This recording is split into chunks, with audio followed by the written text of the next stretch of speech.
Shida yangu ni tatizo la nani sehemu ya ardhi. Ndio. Watu wa ardhi walipokuja kupima ilikuwa mwaka 2007. Ndio. Wakapima wakatenga maeneo matatu. Ndio. Eneo la kwanza lilikuwa stendi. Eneo la pili lilikuwa nani, yani sehemu ya kiwanja cha polisi, yani wajenge polisi pale. Ndio. Eneo la tatu ni soko. Sawa. Soko ndio likawa ni shamba langu. Tukawa watu hawa tumeingia hapo watu wawili.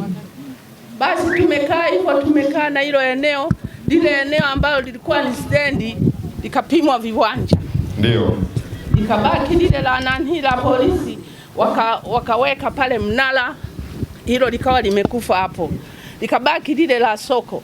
La soko mwenzangu akafanya mbinu fulani. Wafanya biashara kati ya kanda ya Mwantini na Usule. Sawa. Sisi tuna mgogoro. Ndio. Tulifika hapa kwenye ofisi yako hapa. Sawa. Tukapewa mamlaka tuende Iseramagazi. Ndio. Tukafika Iseramagazi.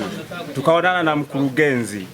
Mgogoro wenu unahusu nini? Unahusu kutenganishwa soko kati ya Bushoma na Mishepo. Sawa. Sasa Mishepo ilifunguliwa gulio. Sawa. Ikiwa tayari la Bushoma lipo toke 2017. Sawa. Ilishafunguliwa la Bushoma. Sawa. Sasa hili lilifunguliwa mwaka jana. Mgogoro wetu umetoka mwaka jana. Sawa. Na tulifika hapa. Sasa sisi rai yetu tuliyokuwa tunaiomba ni kubadilishiwa siku kati ya Mishepo na Bushoma. Aha. Bushoma ibaki na siku yake ya Jumanne. Sawa. Na tulipewa maagizo na mtendaji akapewa maagizo. Mwitikio wa wananchi ni wa hali ya juu sana. Kama ambavyo mnakumbuka wakati tumeanza hapa asubuhi, palikuwa pana idadi kubwa sana ya wananchi. Ile asubuhi wakati naanza walikuwa wananchi zaidi ya 116. Lakini nimeangalia hapo karatasi ambazo zimeongezeka, nadhani tutakuwa tumefika kama 205 mpaka 206. Sasa wananchi 205 unapowatangazia na kuwaita kwamba tuna kliniki ya kutatua matatizo na changamoto za wananchi na wanakuja, maana yake ni kwamba huo ni mwitikio mkubwa sana.